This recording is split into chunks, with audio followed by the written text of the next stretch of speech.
We are in the end of a 7-year cycle of sevens.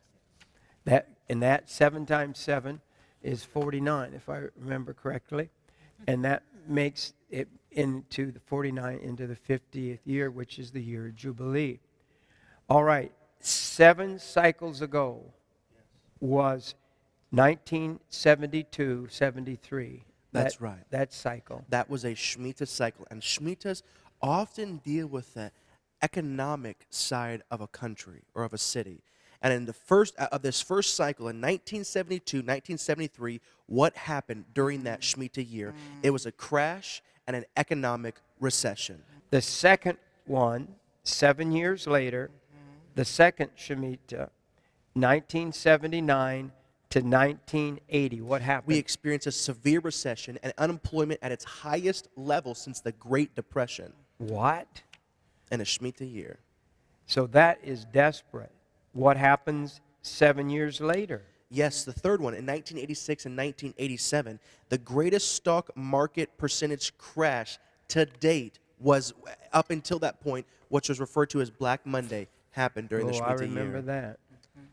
Then the fourth one, the Shemitah year of 1993, 1994, something very interesting happened. They called it the Shoemaker Levy, where this comet bashed Jupiter, went into 21 fragments. 21 is a multiple of 7. So they're saying, look for the next 3 Shemitah cycles. 3 is the number of completion, because they're going to be very, very prophetic. So let's move on to the next one.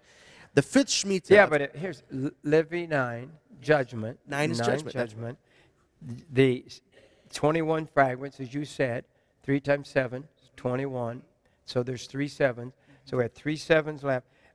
But there was so much more. But let's go on. The fifth one now. The fifth one of 2000 and 2001. It's the bursting of the dot-com bubble. 49% of the total stock market lost its value over 1 year. Now, this is very, very important.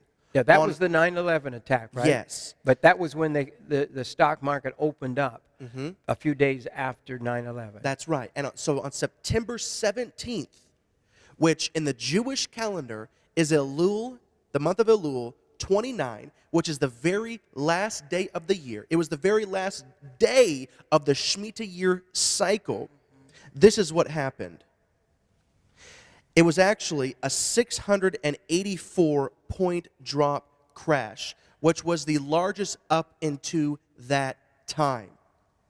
Then if you go 7 years later to the year, to the month, to the week, to the day, to the minute later, in 2007, on 2008, on Elul 29, the climax of the Shemitah, the stock market collapsed.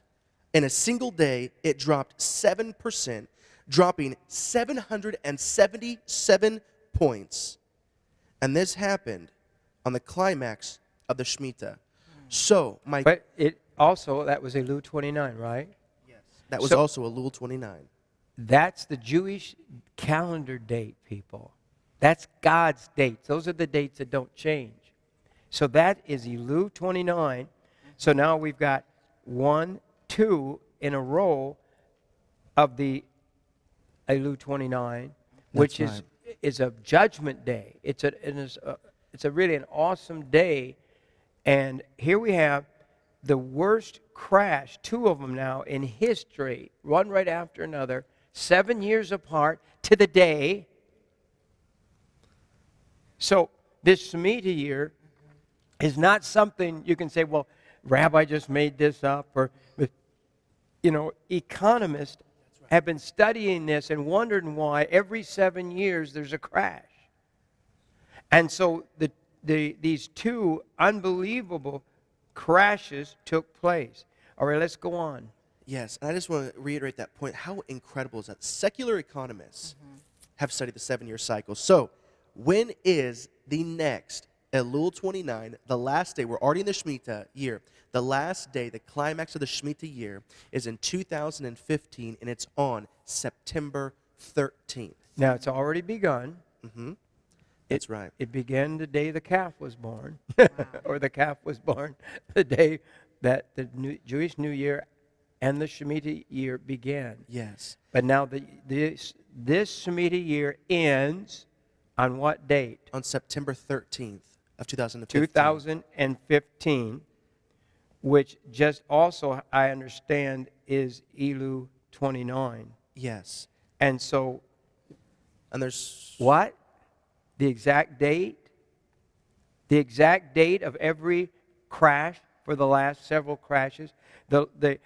And they're all on the Shemitah year, every one of them, every 7 years for the last 50 years. And the warning of God is that this is going to be the judgment on America. and you simply this is how God works. We're just tapping into the systems of God. This universe, God's universe, He created everything in this universe. Yes. So if you imagine, I often think about your pocket watch, Pastor Jim, how you can open it up and you can see through the entire thing. You see all these little intricate pieces connecting, and one thing spins this, and the other thing spins this, and it ends up working all together. That's how God works in this universe.